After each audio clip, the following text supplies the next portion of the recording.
of Justice. I'm Judge Jeanine Pirro. Thanks for being with us tonight. Allegations flying against both candidates this weekend. We have a packed show on deck, but first, my opening statement. More than 30 years ago, as a young prosecutor, I started one of the first domestic violence units in the nation because of the abuse and violence that men perpetrated against women. It was my crusade to level the playing field where women were seen as inconsequential, where women were beaten on a regular basis. Now, I've been offended by things said and done by Bill Clinton, and said and allegedly done by Donald Trump. Things that are unacceptable at any time. But should these issues be the dominant issues at this point in the campaign? Now, I've told you I know Donald Trump for 25 years. I've been with him in family, party, business, and public events. I've never, ever heard him talk or act the way his accusers claim he did. Period. End of the story. So let's get on to what really matters to us, our families, and our pocketbooks. There are two candidates, folks, from which to choose. Neither is perfect, but I choose Donald Trump. The other side is so dangerous and so scary that to vote for her is a guarantee of at least 3, if not 4, Supreme Court justices who will chip away and destroy the fundamental rights and guarantees of the United States Constitution. Now, I've been telling you this for the past year and a half, but she, of course, will talk a good game. A lot of people are worried that maybe they wouldn't have a place in Donald Trump's America. Now, I've got news for you. You may not have a place in Hillary Clinton's America. She has her own war on women. Evidence. What the women Bill Clinton violated said about her. She even has her own war on religion. The woman is utterly against religious liberty. No surprise there, since it's her pal Barack Obama, whose policy she wants to continue, who took the Little Sisters of the Poor to the United States Supreme Court to force them to provide contraceptives and the morning after pill under Obamacare to their employees, a violation of their religious beliefs. Evidence. WikiLeaks this week. The communications director, along with the now campaign chairman for Hillary Clinton and a Democratic strategist, mock Catholics and evangelical Christians for, quote, their backward views. Their anti-Christian bigotry is palpable. They, Hillary and her gang, talk of a need for a Catholic spring and a desire to plant the seeds of a revolution in Catholic teaching, reminiscent of the Arab Spring that they were complicit in the Middle East, which is now in chaos. The same people who fret after Americans are killed, whose worst fear is not the Americans who are killed, but an anti-Muslim backlash. The same group that told American Christians at a national prayer breakfast, you Christians, you get off your high horses, after we were being beheaded by Muslims. Are any of you confident that this woman will appoint Supreme Court justices who are going to protect your First Amendment religious liberty? If you are, let me read you another leaked email from WikiLeaks. Quote, we just found out that in order to win the first Obamacare Supreme Court case, the Obama administration applied political pressure on Justice Roberts, and they bragged about it in their email saying, excuse me, this is the quote, the president threw down the gauntlet last time on the Supreme Court that was vital to scaring Roberts off. Close quote. So if you think that there will be equal rights and equal opportunity and equal justice for you under Hillary Clinton, think again. WikiLeaks this week proved that the people who get help from Hillary Clinton, her State Department, and her campaign were the people who give the Clinton money through her foundation. Her State Department prioritized requests from the Clinton Foundation for meetings that world leaders gave to those who went through the foundation. So if you wanted to bid on a contract to help rebuild Haiti, you didn't have a chance unless you paid homage to the Clintons with an admission fee to the Clinton Foundation. So if you believe in equal justice, forget about Hillary. The email exposed through WikiLeaks tells us that the DOJ and State Department were all in communication. The email investigations tell us everything that we told you turned out to be true. So if you're tired of a corrupt government that has turned into a feeding trough on your back while you work 60 and 70 hours a week to feed your family as they wine and dine with world leaders as your rights are being ignored, then it's time to take a chance. After 4 Supreme Court justices are appointed, no one's going to give a damn about what anyone said about Donald Trump. After 4 Supreme Court justices tear apart the Constitution to satisfy a globalized, progressive socialist agenda, it won't matter that we even have a Constitution. I told you this last week, and I'll say it again. If you want a woman who's not in it for us and believes in open borders, open trade, double speak, and destroys women, then you go right ahead and vote for her. You'll get what you deserve. But if you want real change, buck up, put on your big boy pants, and keep riding.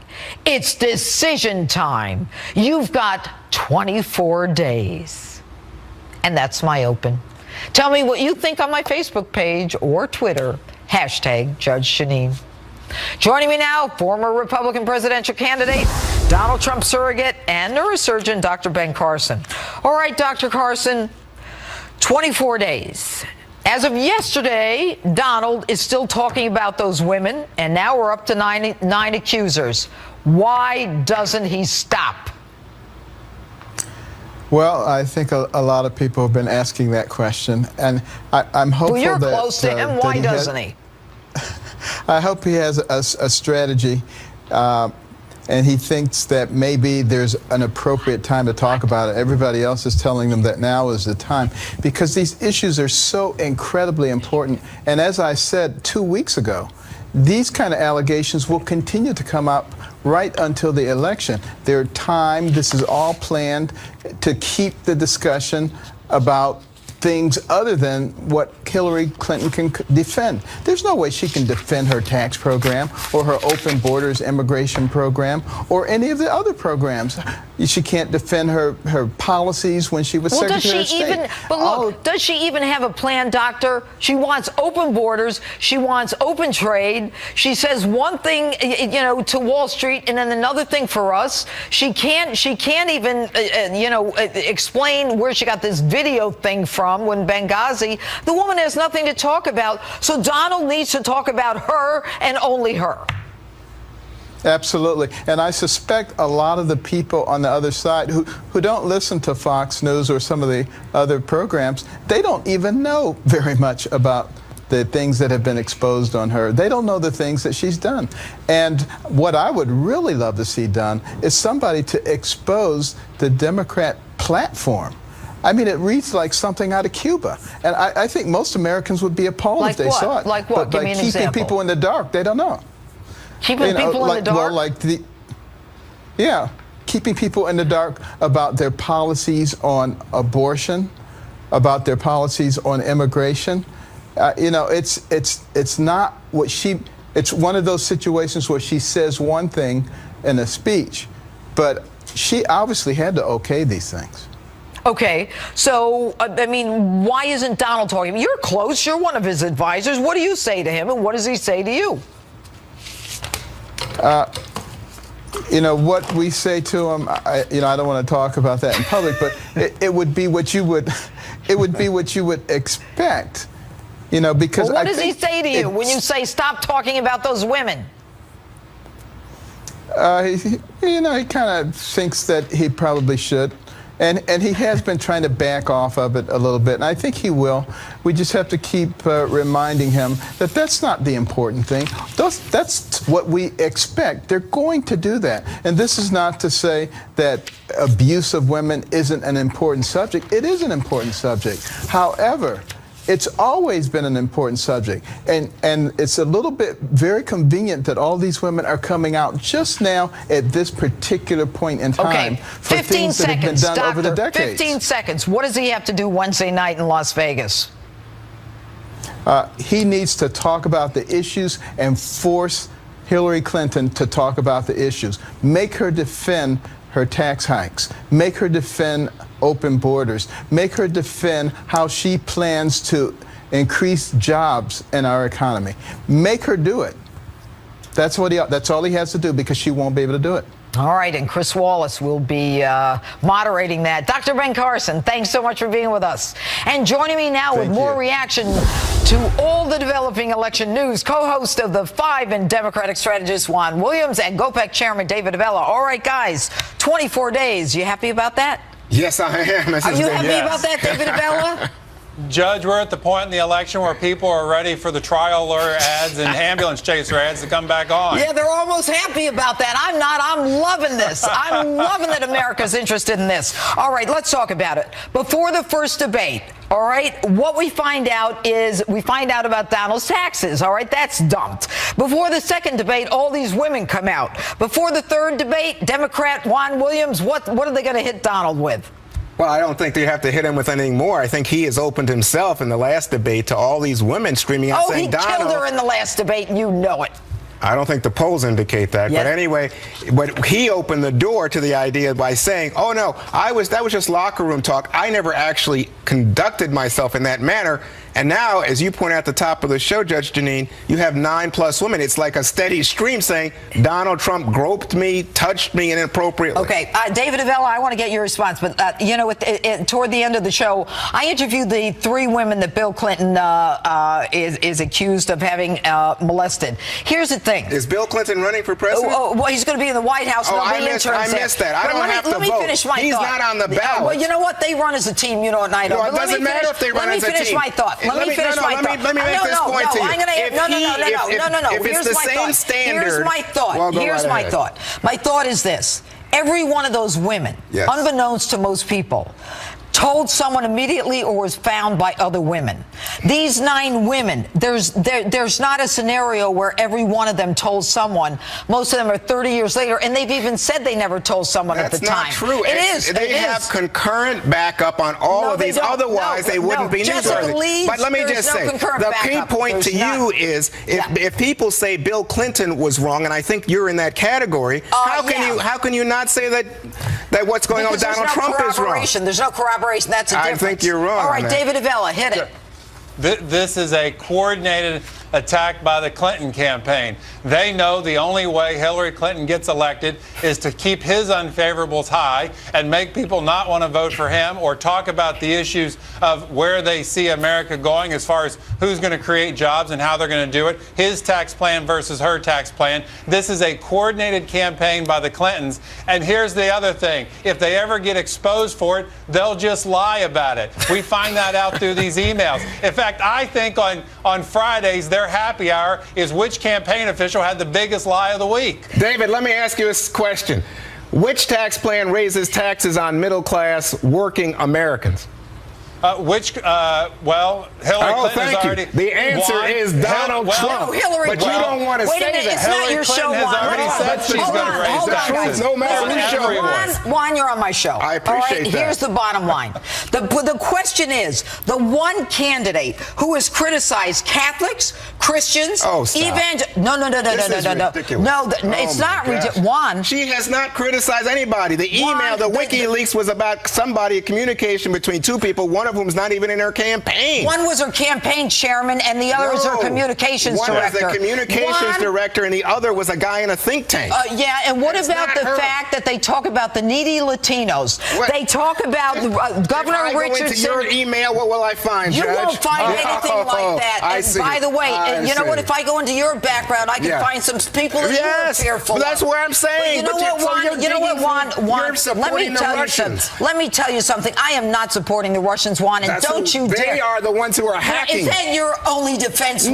No, I'm just telling you the truth. Is that your only defense to a woman who lies through her teeth? She's not even in the email. Juan, let me tell you something. The question before the American people is, are they going to support a liar, a woman who lies every time she talks to the American people? I see. And Donald Trump is such a truth teller. Oh, my God.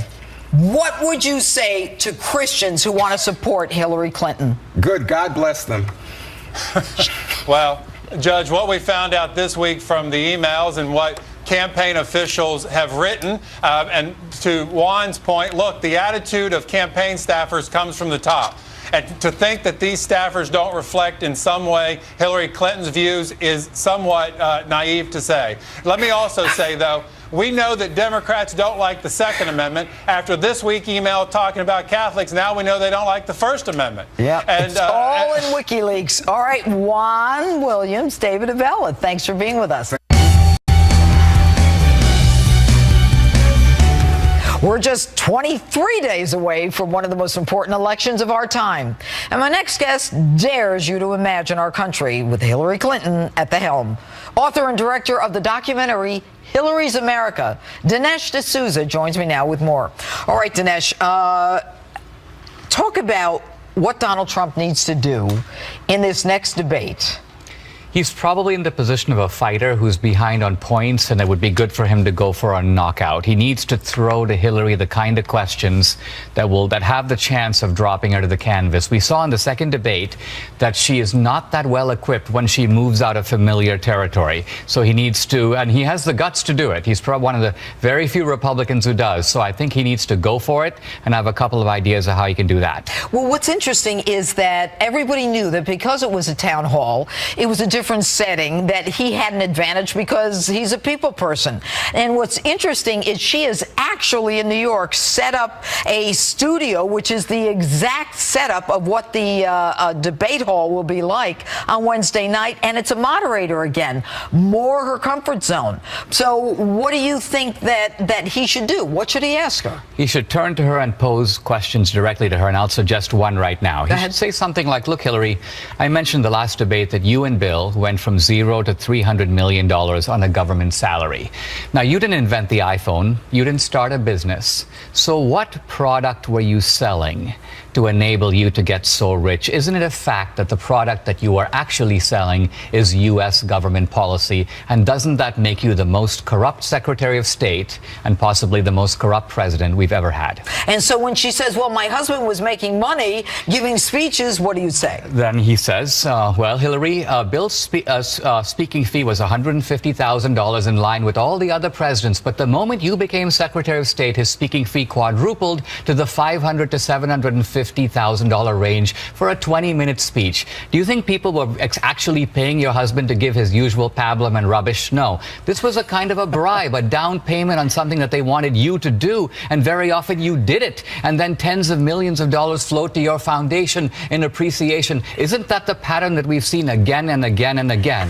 Do you deny it? What if Hillary Clinton wins? She's ahead now, but you know what? This is such a volatile election, and I truly believe that anything can happen in the next 23 days, unlike any other presidential campaign. What would America look like if she were to win? I think we will see a redefinition of the meaning of the word ladders of opportunity. I came as an immigrant to America because America offers ladders of opportunity that the guy at the bottom can climb. In Hillary's America, the ladder of opportunity is how close you are to Hillary. What have you done for Hillary? It's a little bit like the opening scene in The Godfather, where you have to kiss the Godfather's ring to get ahead. That's Hillary's America. It's a more gangsterized America. It's more like what you see in countries like Venezuela and India, which are run by gangs. Well, you know, in your your movie, Hillary's America, and your book as well, and I've read and seen both, the idea of not actually working, but taking the Saul Alinsky model and having everyone else work, and then you kind of reaping the benefits is kind of a frightening concept, but also the Constitution being brushed by the wayside. Yeah, I think for these people, politics is a way to make it, to get rich, to sort of loot the treasury. Think of what Al Capone wanted to do in Chicago. He wanted to loot the treasury, give contracts to his buddies. He wanted to walk into the big Chicago stadium, have the whole crowd shouting, "Big Al, Big Al, Big Al." That's what the Clintons want. That's their vision of America, with themselves as a sort of idolatrous heads of it. And then the middleman, us, we lose out. We do. All right, Dinesh D'Souza, so good to have you here. And still ahead, allegations flying on both sides. So how do Christians choose between Donald Trump and Hillary Clinton? We're going to talk about that. And next, there was no infidelity. I could care less about infidelities. This was a crime. Bill Clinton's accusers sit down with me to explain why they're afraid of the ramifications of another Clinton presidency. My fascinating interview next on Justice.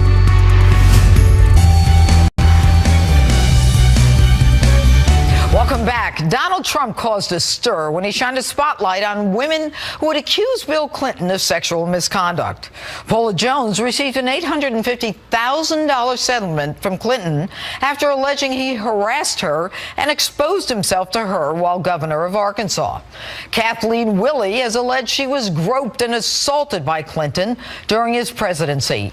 And Juanita Broderick alleges that Bill Clinton raped her in 1978 while serving as Arkansas Attorney General. Bill Clinton has denied all these claims. I sat down with all three women and asked about their allegations and the aftermath. I want to thank you all for being on Justice. Your stories have been told, but I want to talk about some of the story that maybe wasn't told accurately, and I want to start with you, Juanita. You claim that Bill Clinton raped you. Yes.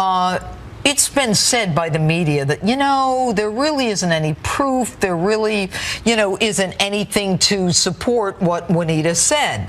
But there was someone who found you immediately after the rape. Is that correct? Probably within 30 minutes, because I didn't show up for the meeting that I was supposed to go to. And she came back to the room looking for me. And what condition were you in when she found you? Oh, the same as when he walked out the door. My clothes torn, my lip was swollen, 4 times the size that it should be, and bleeding. I was in a state of shock. I was panicking. So your friend comes in. Did you think about reporting this to the police? Oh no, I did not know what to do. We both knew that this was the man that could close my doors the next day if he wanted to my nursing home that you were. Right. He was the main person in charge of all nursing homes. How many people, though, did you tell, in addition to your friend who found you? 4 others. 4 others, contemporaneous at the time. This is called a recent outcry, which is legally very significant. I mean, in proving a case of rape. Right. But at some point, you did admit that this happened to you. When was that? When Ken Starr's people came out and deposed me. Right. All right. Now, Paula, I'm going to go to you. You were a clerk in Arkansas, the state clerk, and you met Bill Clinton as a result of a trooper coming to you. He apparently did something to you. Did you tell anyone about this, Paula? Immediately. Who? Well, first of all, my coworker, she could tell that I was upset and that something had happened, and all I was able to say to her was that, and it was time for us to leave. It was time for the conference. It was over with at that time, and everybody was going home. And I said that, well, he made a pass at me. And that's all I said, and I left. I went straight over to a friend of mine's who worked not far from the state capitol, or the Excelsior Hotel, and I went straight over to her. And they could tell that I was upset when I come in and asked for my friend, and she come down and got me, and she took me to a back room And I told her what had happened, and I told her the story. And so she knew immediately within 30 minutes of what happened. Did you ever think to report this? No, I was terrified. Why? We're talking about the governor of the state of Arkansas. The state police took me up there. Who did I have I could tell.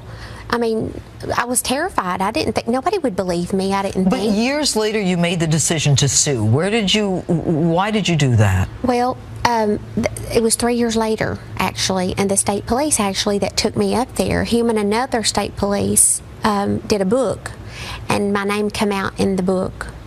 And that's how people started, I guess, investigating, and I came up. And, you know, what had happened was it said that I had a consensual sexual relationship with him, and I did not have any kind of a sexual relationship with him. I'm going to go to Kathleen Willey. All right, Kathleen, your story also well known. Did you tell anyone contemporaneous or at the same time that it happened? I did. But yes, I did. I told 4 friends. So with all 3 of you, you made immediate reports to friends or co-workers, and, you know, so it's not as though you just came up with this years later. But you ended up suing Paula. You ended up with an $850,000 settlement. You, however, didn't sue Kathleen, nor did you, Juanita. But all of you made the decision initially to stay quiet. And you all say the same thing. I mean, the guy was the attorney general who could shut down your nursing home. He was the governor. He was the president. He was someone who could significantly impact your lives. Now, given the reluctance to do that then, given the possibility of Bill Clinton being back in the White House and Hillary Clinton being the president, how do you see a Clinton presidency playing out again in the White House? I'll start with you, Kathleen. Years of revenge, getting even with people who crossed their path, who tried to get in their way. That's what I see. Years of that. I think that she'll spend most of her time doing that, trying to ruin people who tried to stop her from being president, us included. And how did she try to ruin you, Paula?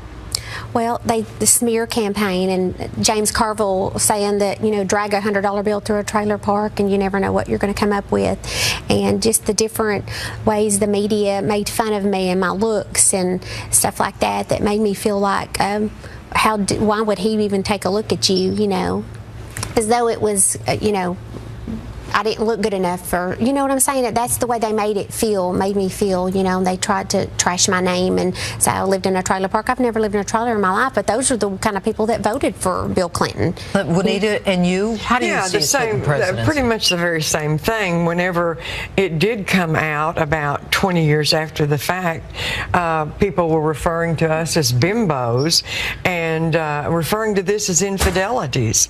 There was no infidelity. I could care less about infidelities. This was a crime. Thank you all for being with us today. Next, 2 men who say that they know that Donald Trump is innocent of at least 2 cases of alleged sexual misconduct against him. You're going to meet them next.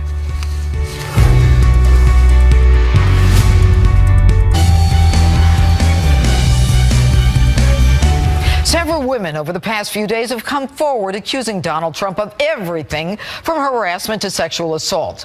But at least 2 of the accusers are being challenged. Anthony Gilberthorpe is challenging the story being told by Jessica Leeds. Leeds says Trump molested her on a plane several decades ago. Anthony says he was on that plane, and he's here with me now. All right, good evening, Anthony. You are a Brit. You're from the UK, yes. And I understand you just arrived this afternoon. Is that correct? I've flown over for this purpose. Okay. Now, how did you hear about this claim by Jackie Leeds from decades ago? It first came to my attention on Thursday morning, and within the hour, I had contacted Trump's lawyers to tell them exactly what I did know about this woman. Okay, how did you know that this woman who was accusing Donald Trump was the same woman on a plane that you were on? I instantly recognized her. I instantly recognized her as the woman I shared a flight with for 3 hours and conducted numerous conversations. But what was it about her? Did she look the same? Or what brought your attention to her? It was a photograph of the time, and I recognized her, and it is without doubt that woman. Okay. Do you have any connection to the Trump campaign or organization? None whatsoever. I would be here tonight to defend whether it be Trump or Obama or Clinton.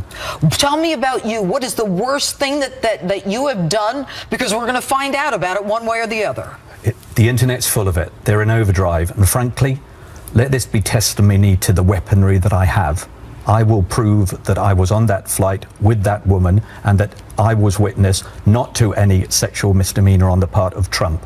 That man did not sexually assault that woman. Why should I believe you? Why should anyone believe you? Are you credible? I'll tell you why, Judge, and here's the reason. I know the timeline, and let me just briefly tell you of that timeline. The story came out.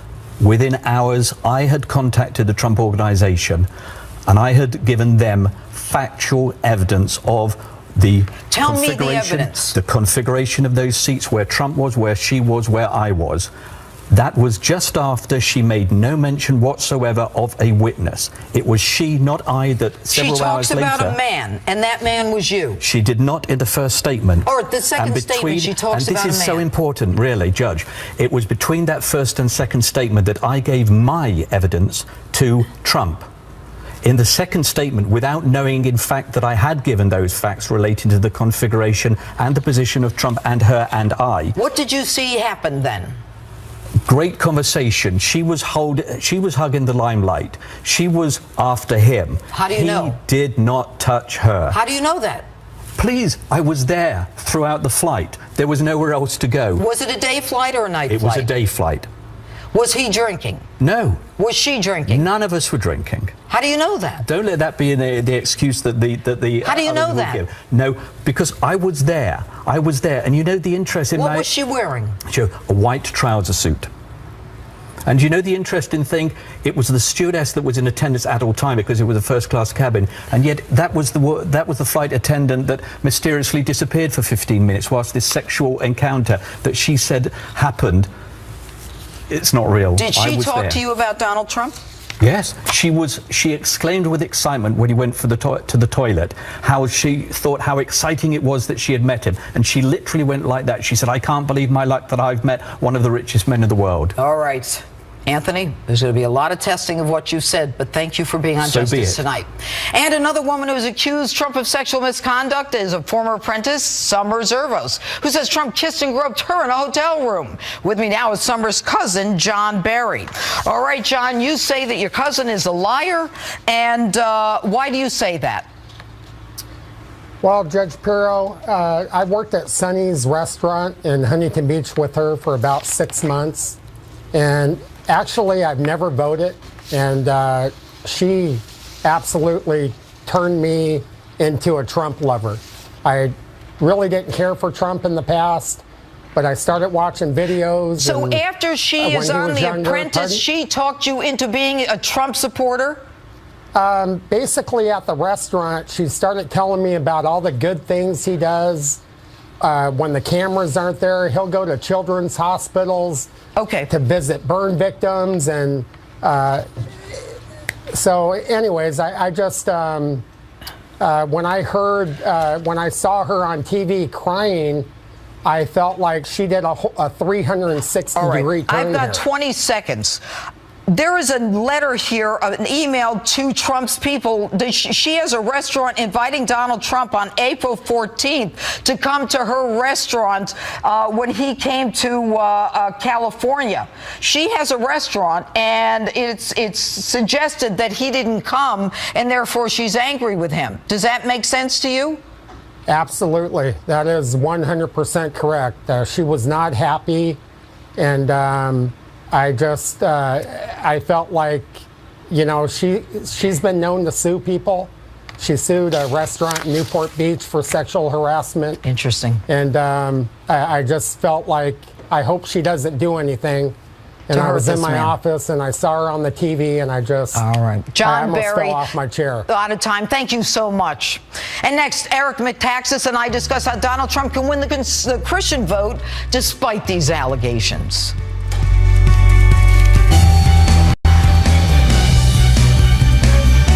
New WikiLeaks emails released this week show Hillary Clinton's campaign mocking and disparaging Catholics.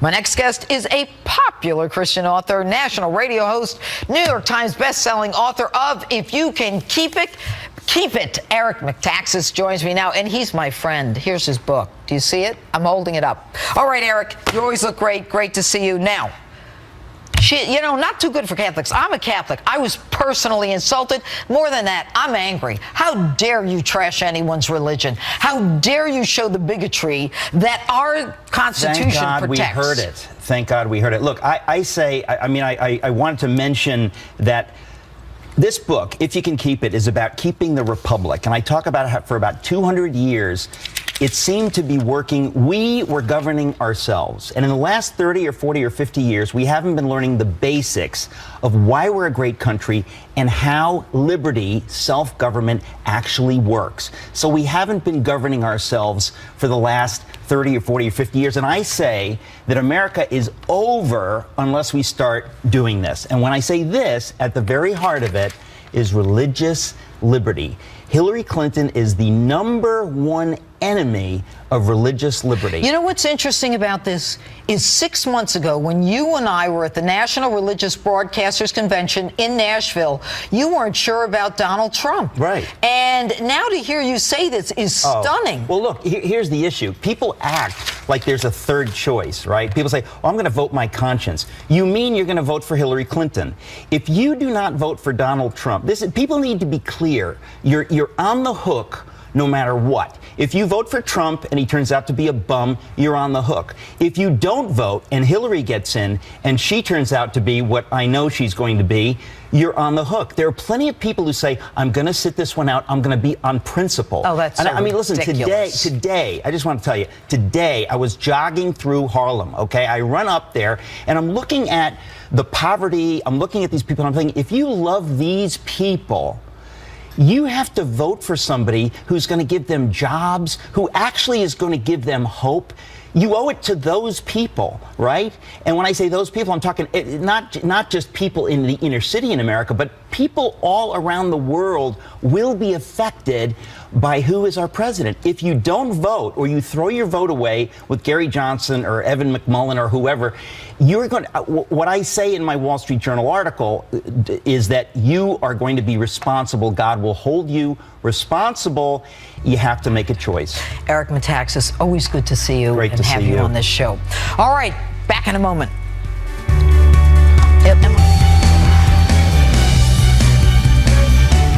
History in Las Vegas this week as a Fox News anchor moderates a general election presidential debate for the first time.